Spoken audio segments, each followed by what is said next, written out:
think for a moment about building a home, but instead of sturdy ground, your foundation is hurtling, thousands of miles per hour through space. Yeah. Designing systems for humans in that kind of environment, spaceflight, it presents a completely unique set of challenges, doesn't it? Oh, absolutely. It's not just about like keeping the lights on in zero G. Right. It's this incredibly complex interplay between us, our bodies, our minds, and the tech that lets us survive and, actually work out there. And that's really the core of what we're diving into today, isn't it? This human system integration design. Exactly. So the whole discipline focused on making a spacecraft and all the equipment so astronauts can use them safely, sure, but also effectively. So they can actually do the job. Right. It's about their well-being and ultimately the mission success. It's a fascinating mix, really. Engineering, psychology, physiology. And to really get into this, we're using a fantastic source, a really in-depth handbook. You could think of it as like the ultimate guide to the human factors side of things. The key principles that let us live and operate in space, which is just completely alien. It is. And this source, it's incredibly comprehensive. It covers, well, everything from the very first idea right through to, long missions. So what kinds of things are we talking about? We'll be looking at how the design process itself works, the sort of fundamental physical stuff, the mental characteristics designers have to think about, Okay. how our senses work differently or don't up there, cognitive demands, workload, how teams function in isolation, Wow. Yeah. and even the nuts and bolts of the spacecraft itself, the air, temperature, light, and, every single bit of hardware they touch. Okay, so let's start right there at the foundation. The design philosophy. It's not like you just sketch something out and start building in space, right? Oh, definitely not.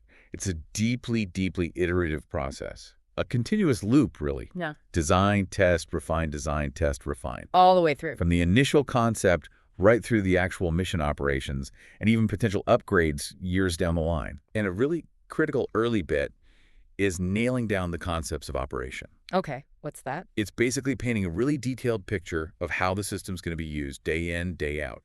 You develop specific scenarios, how astronauts interact in all sorts of situations. So it's almost like writing the user manual before you've even built the thing. Pretty much, yeah. You're almost storyboarding the whole mission, focusing on where the humans fit in. Okay, right. And that detailed picture, it feeds straight into task analysis. Breaking everything down. Exactly. Every single mission goal gets broken into tiny steps that either a human or a system needs to do, and then comes function allocation. Deciding who does what, or what does what. Precisely. Who or what is best suited for each task. It's a delicate balance. Yeah. Maximizing efficiency, but always, always safety first. Yeah. You don't want a person doing some repetitive thing a computer could do perfectly for years. Yeah. But you absolutely need human adaptability for when things go sideways. Right, for the unexpected. And is that when the actual, physical design starts taking shape? Yes, that's when you get into iterative conceptual design and prototyping. Yeah. But again, it's not about jumping straight to the final version. Yeah. No, you create early, kind of rough versions, prototypes, and then you test them, often with people who are, representative of future crews. So you get feedback early. Invaluable feedback. You find out what works, what doesn't, where the problems are. It's this constant cycle. Build a little, test a lot, refine based on how real people interact with it. It's interesting that you mentioned even the different crew roles, like commander versus a science specialist, factor in so early. Oh, absolutely. Designers have to think about the specific jobs each crew member has. The pilot's tasks are different from the medics or the engineers. Sure. And how those roles interact with the systems at different times in the mission. Understanding that is just crucial for designing efficient workflows and intuitive interfaces. You don't want someone struggling with a bad menu in an emergency. Exactly that. You want the person responsible for that critical procedure to know exactly what to do instantly. Now, this all sounds like it needs a pretty solid set of rules, regulations. Where do the program level requirements come in? Yeah, so program requirements, they basically flow down from the broader agency standards, like from NASA or ESA. Mm-hmm.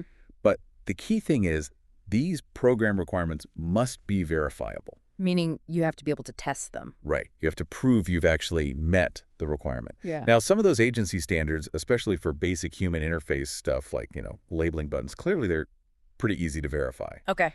But a lot of others are more general. They need careful tailoring to the specific mission to become truly measurable and testable. So it's not a single rule book. You translate the big guidelines into concrete, testable things for the specific mission, the specific hardware. Exactly. And how do you actually prove you've met them? That's the rigorous testing part, I assume. That's it, the test and verification phase. That's where the whole system gets put through its paces to confirm it meets all those requirements from way back at the start. Right. Now, when you're talking about human performance, how well the spacecraft actually works for the crew? Well, computer models can help a bit. But not completely. Not always. In many cases, there's just no substitute for putting actual people who represent the full range of potential crew members, physically, cognitively, into realistic simulations, or even the real hardware. And that's where the human factors experts are key. Absolutely vital. They help design and oversee these tests, and crucially, they interpret the results because they have that deep understanding of the human side, how we interact with complex systems. Okay, so the whole design journey is this deep dive into the mission, the tasks, the human in the loop, and then build, test, refine, build, test, refine. That's the essence of it. Let's shift focus then to that human element itself, starting with the physical side. I mean, obviously not everyone going to space is exactly the same size and shape. That's a really fundamental point, yeah. Designing for space needs meticulous attention to anthropometric data, basically, the stats on human body measurements, Okay. and the range of potential users. It can be surprisingly wide. Historically, like for the ISS, they had to consider potentially accommodating, say, smaller Japanese females and larger American males. That's a big spectrum. So you can't just design for the average astronaut. You need to accommodate a range. How do you define that range practically? That's where percentiles come in. They're invaluable. Yeah. If a design accommodates, say, the 1st to the 99th percentile for a specific dimension, Like height. like height or shoulder width, yeah, it means it should comfortably fit 98% of the people in that specific population for that measurement. Okay. And you often have to look at male and female populations separately because there can be significant differences. Right. Interestingly, while sometimes design targets were set, like maybe 5th percentile Japanese female to 95th percentile U.S. male, looking back at actual astronaut crews, well, people often fell outside those ranges. Huh. So we need to think even broader now. It suggests future designs probably need to consider an even wider spectrum of human sizes and shapes. Can you give us a concrete example, like a critical dimension and how you'd use that percentile data? Sure. Let's take an internal doorway on a spacecraft. 2 critical dimensions would be stature overall height and vital toid breadth shoulder width. Okay. To make sure that doorway is wide enough and tall enough for almost everyone, you'd look at the anthropometric databases for your target population. And find the extremes. Yeah, you might identify, say, the 95th or even 99th percentile male for both height and shoulder width. That sets your minimum acceptable dimensions for the doorway. You're basically designing for the biggest reasonable person so almost everyone fits. But it's not just fitting through things, right? Astronauts need to reach controls, equipment, and I imagine a bulky spacesuit makes that way harder. You hit on a crucial point there. Reach envelopes the 3D space someone can comfortably and effectively reach. They're absolutely critical for designing workstations, control panels, everything. And lots of things affect that. A surprising number, yeah. Basic body size, obviously. Age affects flexibility. Gender differences in proportions matter. Even just the clothing you're wearing. In space. It gets even more complex. Right. The pressure in a spacesuit creates this ballooning effect. It literally makes you bigger and restricts how you can move your joints. Wow. Posture in zero-G is totally different. The forces during launch or landing hypergravity affect reach too. Even the restraints holding you in place can limit how far you can stretch. Okay. And what's fascinating is the limiting factor isn't always just overall size. Sometimes it's a specific combination of body proportions that creates the tightest reach constraint.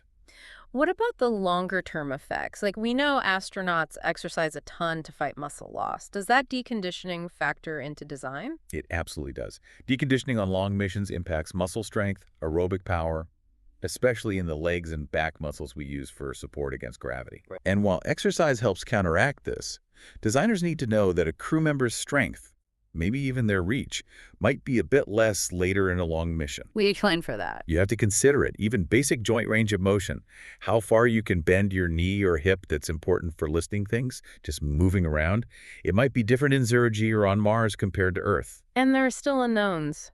Well, we're still learning exactly how those fluid shifts in zero-G affect body mass distribution and how that might subtly change strength and reach in ways our current data doesn't fully capture. So, wow.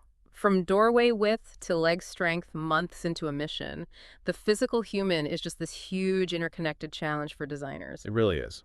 Let's pivot now to how astronauts perceive their world up there. Our senses must work a bit differently, surely. They certainly can. Huh. Let's start with vision. Several aspects are critical for design. Basic sensitivity to light levels, how our eyes focus visual optics, how fast we adapt to light and dark. Our ability to see fine details, that's acuity, and subtle contrasts. How we perceive flicker or motion. And of course, color vision. And spaceflight itself affects vision sometimes. It can, yeah, Yeah. sometimes temporary effects. And the visual environment outside that stark black, the super bright stars and sun, it's just fundamentally different from Earth. So what specific things do designers need to keep in mind? Well, for instance, the basic threshold for seeing things might change. They need to think about potential changes in focus, like refractive error and maybe increased light scatter inside the eye. Okay. Light and dark adaptation is huge, especially moving between outside during a spacewalk and inside the dimmer spacecraft. Right. Spatial sensitivity, acuity, and contrast directly impacts reading displays, spotting small indicators, picking things out from a background. Temporal sensitivity affects seeing rapidly changing displays or moving objects, like during docking. And color. Designers need really precise color specs for displays, and they have to remember a small part of the population has anomalous color vision. Okay, so vision is complex. What about hearing? Effective communication has got to be paramount. Absolutely vital. Yeah. For communication, obviously, but also for hearing critical alarms, maintaining situational awareness. Mm-hmm. Changes in hearing sensitivity get measured with audiograms. And what's interesting is our ears aren't equally sensitive to all frequencies. We hear some better than others, that's shown by equal loudness contours. Okay. Spatial hearing, knowing where a sound is coming from and the minimum audible angle, the smallest location change we can detect, that's also important. Locating an alarm, for example. And speech. Speech is special. Our brain processes it differently.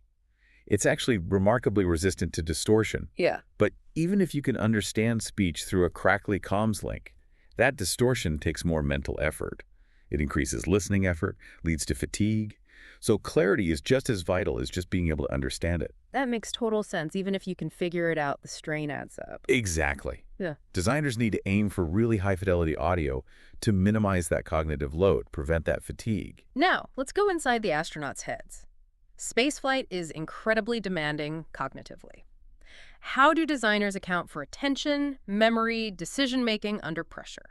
We often use this information processing approach, thinking of the mind as a system that takes in info, processes it using attention, memory, reasoning, makes decisions, produces a response. Okay.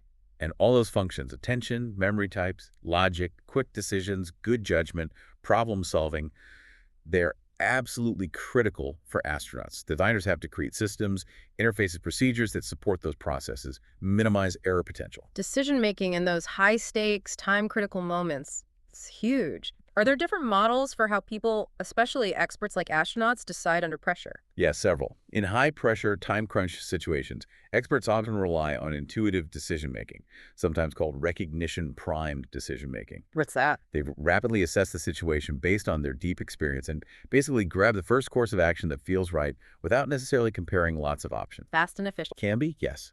But it can also be vulnerable to bias or error if the situation is truly new or doesn't quite match past experience.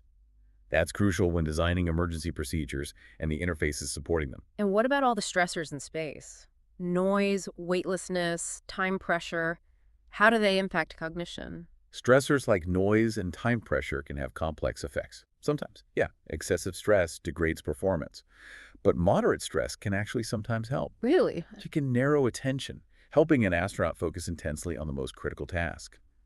For highly trained people, a bit of time pressure can even improve performance on well-practiced tasks. Yeah. And to keep track of all this during flight, researchers use cognitive metrics, standardized tests, often computerized tools like AIM PBT, that's a reaction time test, POTFS. To monitor performance over time? Exactly. To track any potential changes in cognitive function during a mission. So it's not just the physical and sensory stuff. There's this whole mental layer designers have to anticipate. Let's zoom out a bit now to how astronauts work as a team. In that confined, isolated place, good team dynamics must be non-negotiable. Absolutely. Effective teamwork isn't just nice to have. It's paramount for mission success and safety. And workload plays a big role here. Too much work is bad, obviously. Right. But surprisingly, insufficient workload can also be detrimental. Boredom, lower vigilance, situational awareness can erode. Ah. Designers really aim for that sweet spot, optimally engaged, but not overwhelmed. That's a tricky balance, especially on really long missions with high activity bursts and then routine periods. How do you even measure something like team workload in that complex setting? It's multi-pronged. Often starts with detailed task analysis, breaking down tasks, estimating the mental and physical load. Okay. Then you might use secondary task measures. See how well the team does on a less critical side task while handling their main jobs. If that secondary performance drops, suggests high primary workload. And models. Yeah, there are models too, from simple lookup tables to more complex ones trying to predict overall workload based on the mix of tasks. And when you have this small group living and working so close for so long, how do they coordinate effectively, especially when things get busy? Adaptive team coordination is key. It relies heavily on shared mental models. Meaning everyone's on the same page. Pretty much. Mm. Everyone has a similar understanding of the situation, the goals, each other's roles, the system's capabilities. Effective coordination means spotting subtle changes in conditions, in team members, and proactively adjusting. Without having to talk constantly. In high-stress situations, experienced teams often use implicit coordination. They anticipate needs and actions because they have that deep shared understanding, almost like reading minds. Now, with international crews becoming common, you have people from different cultural backgrounds. How does that diversity impact team function? Cultural diversity. Well, it can be a real double-edged sword in space. How so? On one hand, potentially enhances performance, wider range of perspectives, problem-solving ideas, knowledge. But But it also brings risks. Miscommunication due to different styles, interpreting nonverbal cues differently, even different core values. that can cause friction. Research suggests that deep-level diversity differences in underlying beliefs can sometimes lead to more relationship conflict, lower team cohesion, which can hurt productivity, even safety. There have been documented cases of miscommunication and conflict in international crews linked partly to cultural differences. So clearly, it's not just technical skills. Personality, leadership style, that must matter hugely. Absolutely. Traits like agreeableness, being cooperative, considerate and conscientiousness, organized, dependable, are big predictors of team cohesion and performance. Yeah. Interestingly, having just one highly disagreeable person can have a really disproportionate negative effect on the whole group dynamic. Wow. And leadership. Transformational leadership, inspiring, motivating, fostering a shared vision, challenging the team that shows a strong positive link to both cohesion and performance. So you train for this. Often, yes. Team Adaptation and Coordination Training, TACT. It focuses on building those shared mental models, improving response to unexpected changes. And of course, technology to support distributed teams is increasingly vital. It's just fascinating how building a successful mission is so much more than just the hardware. It's this intricate web of human factors, individual capabilities, team dynamics. Okay, let's shift to the environment itself, the spacecraft. What are the absolute keys to making it habitable? Well, the spacecraft environment is basically a self-contained life support system. Number one, atmosphere control. Gotta breathe. Right. Meticulously maintaining safe oxygen partial pressure. Enough for performance, but not so much it becomes toxic. Plus managing decompression sickness risk. And constant monitoring. Continuous real-time monitoring and precise control of total pressure, O2, CO2 levels, temperature, humidity, absolutely essential for health, safety, well-being. And temperature. Keeping a metal can comfortable in the extremes of space must be tough. It is. Thermal control is a huge challenge. You've got heat from the crew's own metabolism, heat absorbed and radiated by the spacecraft. And microgravity makes it worse. And wearing suits, yeah. They can exacerbate heat stress because sweating isn't as effective at cooling you down. Ventilation is also critical not just for temperature, but removing CO2, other contaminants. Different areas might need different airflow. Sleeping versus working areas. Exactly. And fire safety is non-negotiable. Rapid detection, suppression, removing smoke, verifying the air is safe again. Even choosing the right fire extinguisher matters. Halon on the shuttle had toxic byproduct issues. Water, obviously incredibly precious. How do you ensure water quality on long trips? Maintaining drinking water quality within strict limits is crucial long-term. It's a balance between robust safeguards against contamination, chemical, microbial, and the practicalities of the water system design. Complexity versus safety. Right. Limits too lax. Health risks. Limits too stringent. Overly complex, resource-hungry purification. And for really long missions, over 1,000 days maybe, we still need more research on all potential long-term health impacts. Okay, we've been inside. What about external forces? Launch, landing. Those accelerations must be intense. How do designers handle that? Acceleration, yeah. Sustained Gs during launch and reentry, transient shocks on landing. Mm. Sustained Gs getting pushed back in your seat can cause pressure, breathing difficulty, even vision loss at high levels. So there are strict limits. Strict limits on magnitude, duration, also on rotation speeds and accelerations to prevent discomfort, disorientation, injury. Lots of simulation work models these scenarios. And landing shocks. Transient accelerations, like impact, also need minimizing through design and procedures. Countermeasures like slowing the final descent speed. And interestingly, adapting to zero-G can sometimes make astronauts less tolerant to these loads on return. Huh. Space can also be noisy, right? Vibrations, too. How do you manage that? Noise control is essential for communication, comfort, well-being. The approach is tackling it at the source fans, pumps, estimating combined levels, then using insulation, damping, acoustic barriers, And vibration? vibration, whole body, or localized undisplaced controls. Effects depend on frequency, amplitude, duration. Can cause discomfort, fatigue, or even impact vision by messing with the vestibulo-ocular reflex that stabilizes our gaze. So you test for that. Acceptable limits need empirical testing. Consider the combined stressors of space, microgravity, suits, etc. And then there's the big one, radiation. Truly unique to space. It is. Complex environment, mainly galactic cosmic radiation, GCR, and solar particle events, SPEs. Exposure has short-term effects, potentially, and long-term risks, mainly cancer, Short-term like. from big SPEs, maybe fatigue, nausea, vomiting. NASA sets short-term limits for these acute effects. But there are still some questions about combined effects, radiation plus microgravity plus immune changes. And dose rate matters. Yeah, the rate you receive the dose plays a big role in the biological impact. Okay, moving to basic needs. Food and nutrition. What's unique about space food design? Well, food needs to be nutritious, obviously, but also palatable, easy to prepare and eat in zero-G. The more familiar and Earth-like, the better for morale.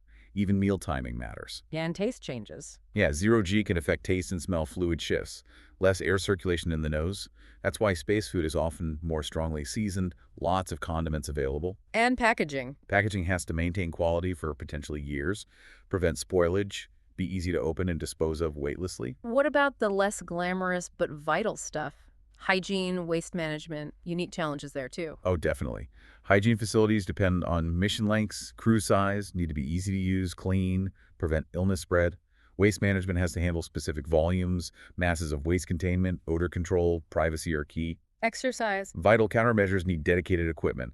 Treadmills, cycles, resistance devices all need space, power, have operational needs. Trash management is another one, minimizing waste containing odors, safe stowage. And looking ahead. For Moon or Mars missions, lunar or planetary dust, getting inside the habitat is a whole new challenge. And don't forget recreation, important for morale on long trips. Finally, let's talk about how astronauts actually interact with all this tech. Lighting, spacecraft layout, hardware, controls, displays. Right. Lighting design is complex. It's about radiometric and photometric principles, raw energy versus perceived brightness. Glare control is essential. Choosing lamps, controlling brightness. Yep, lamp types, controls, color temperature affecting circadian rhythms are sleep cycles. Different tasks need different light levels.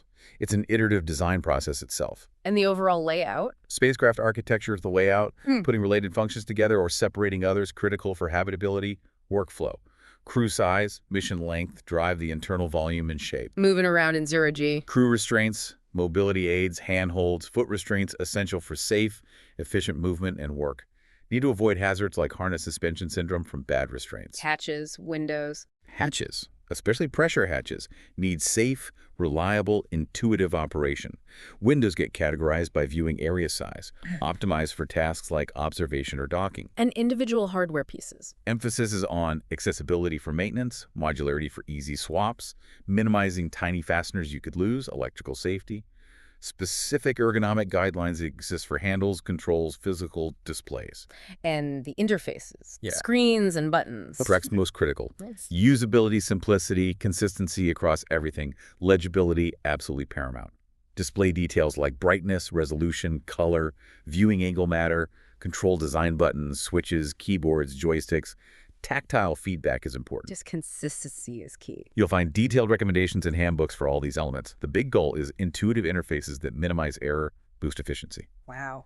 Yeah. That is incredibly comprehensive. It's just astonishing how many layers there are, how much detail goes into designing for humans in space. Human factors are woven into absolutely everything. This deep dive, it really has only scratched the surface of what's in a resource like that handbook. Absolutely. And within every single area we touched on, there are, countless more layers of detail, ongoing research, all driving towards that goal. Yeah. Safety, well-being, and mission success for astronauts heading out there. So thinking about all of this, I mean, the physical stresses, the sensory stuff, the cognitive load, team dynamics, life support, the interfaces, what do you think is the single most critical thing for ensuring long-term success on missions to other planets? It all feels so interconnected. You've really hit on it there. It is all interconnected. And while it might be tempting to pick just one thing, the reality is it's the truly holistic, integrated approach. Being the whole picture. Exactly. Understanding the human being, putting them right at the center of every single design choice, every operational plan. That's what will ultimately determine our success on long-term journeys. It's about building systems and planning missions that genuinely work with us, not just for us. A really fascinating thought to leave us with. If this glimpse into human system integration has sparked your curiosity, we definitely encourage you to explore these topics more. Maybe even look into a handbook like the one we discussed. You might find yourself looking at everyday designs differently, appreciating the hidden science behind how we interact with our world, especially when that world is way out there in space.